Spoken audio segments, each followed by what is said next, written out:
Principles of systematics module 215 amphibians. Class amphibians के अंदर ऐसे ऑर्गेनिज्म शामिल हैं जो कि अपनी लाइफ का कुछ हिस्सा खुश्की पे और कुछ हिस्सा पानी के अंदर गुजारते हैं, जैसा कि frogs.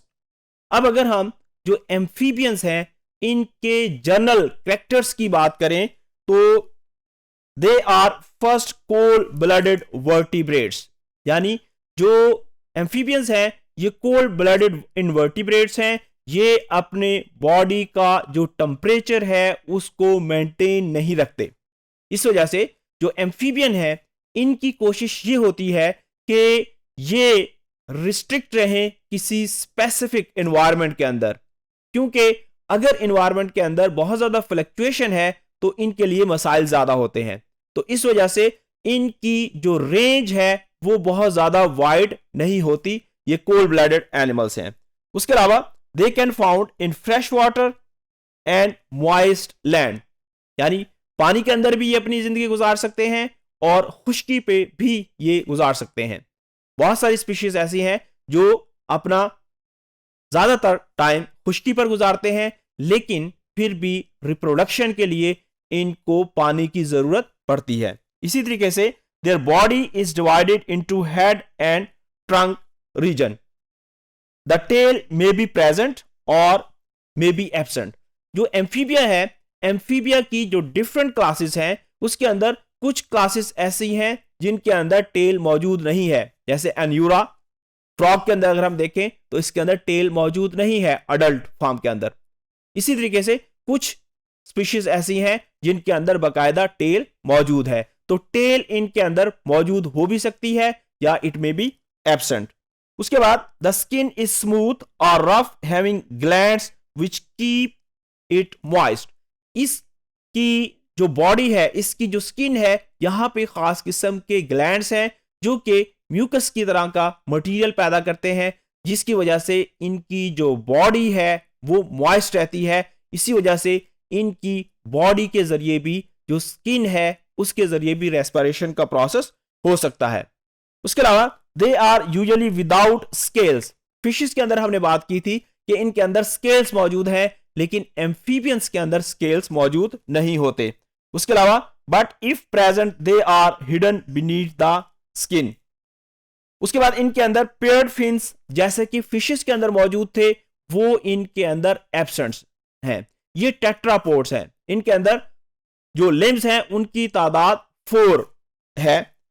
Unpaired fins may be present, 2 pairs of limbs are present for locomotion।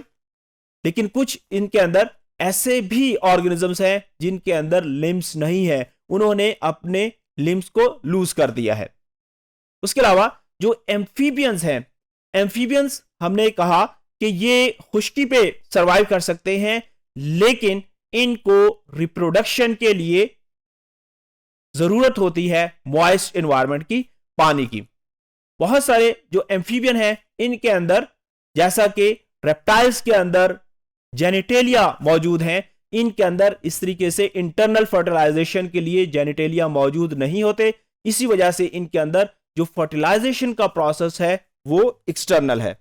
उसके अलावा इनके अगर हम गिल्स की बात करें तो इनकी जो लार्वल स्टेजेस हैं वहां पे गिल्स जरूर मौजूद होते हैं और इनके अंदर जो मेटामॉर्फोसिस का प्रोसेस होता है, जैसा कि अगर हम फ्रॉग की बात करें तो फ्रॉग के अंदर बकायदा लार्वा होता है।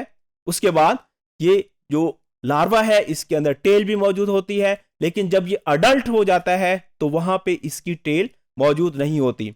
जो अडल्ट है उसके अंदर जो रेस्पिरेशन है वो इसकी बॉडी सरफेस के जरिए भी हो सकती है, वो इसके अर्ली डेवलपमेंटल स्टेजेस के अंदर गिल्स के जरिए होती है और इसी तरीके से इसके अंदर लंग्स भी डेवलप हो जाते हैं और इसकी बकल कैविटी के जरिए भी रेस्पिरेशन का प्रोसेस कंप्लीट हो सकता है। उसके अलावा अगर हम एम्फीबियन की स्कल की बात करें तो स्कल इज डाइकोंडाइलिक। इसका क्या मतलब है? इनके अंदर 2 ऑक्सीपिटल कंडाइल मौजूद होते हैं। इसी तरीके से इनका जो रेस्पिरेटरी सिस्टम है इसके बारे में हमने बात की कि लंग्स के जरिए इनकी रेस्पिरेशन हो सकती है, इनकी बको फेरेंजियल कैविटी के जरिए हो सकती है, इसी तरीके से स्किन के जरिए हो सकती है, और अर्ली डेवलपमेंटल स्टेजेस के अंदर इनका जो लार्वा है उनके अंदर बकायदा गिल्स मौजूद होते हैं, उसके जरिए रेस्पिरेशन का प्रोसेस हो सकता है। इनका जो हार्ट है वो 3 चैम्बर्ड है, यानी इनके अंदर 2 आरिकल हैं और 1 वेंट्रिकल है। जो इनका वेंट्रिकल है उसके अंदर पार्टीशन मौजूद नहीं है। इसी तरीके से इनके जो किडनीज हैं वो मीजोनेफ्रिक किडनी है, यानी इनके जो किडनीज हैं उनके अंदर इतनी ज्यादा एडवांसमेंट नहीं है जितनी की रेप्टाइल्स और बर्ड्स के अंदर है।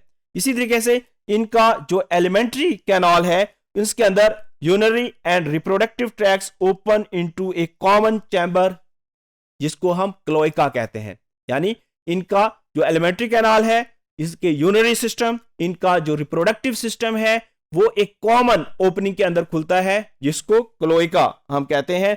और इनके जो एयर हैं उसके अंदर इंटरनल और मिडल एयर मौजूद है। इसी तरीके से इनके अंदर टम्पैनम इनके मिडल ईयर को कवर कर रही होती है। इनकी अगर हम आइज की बात करें तो द आइज हैव आईलिट, और इनके ऊपर एक खास मेम्ब्रेन होती है जिसको नेक्टिटेटिंग मेम्ब्रेन कहा जाता है। अगर हम इनके अंदर क्रेनियल नर्व्स की बात करें तो they have 10 pairs of cranial nerve, और लेटरल लाइन सिस्टम जो कि फिशेस के अंदर मौजूद था ये इनके अंदर भी मौजूद हो सकता है। और इनके अंदर जो फर्टिलाइजेशन है वो एक्सटर्नल है, इनके अंदर जेनिटेलिया मौजूद नहीं है, इसीलिए इनके अंदर जो फर्टिलाइजेशन है इंटरनल की बजाय एक्सटर्नल है।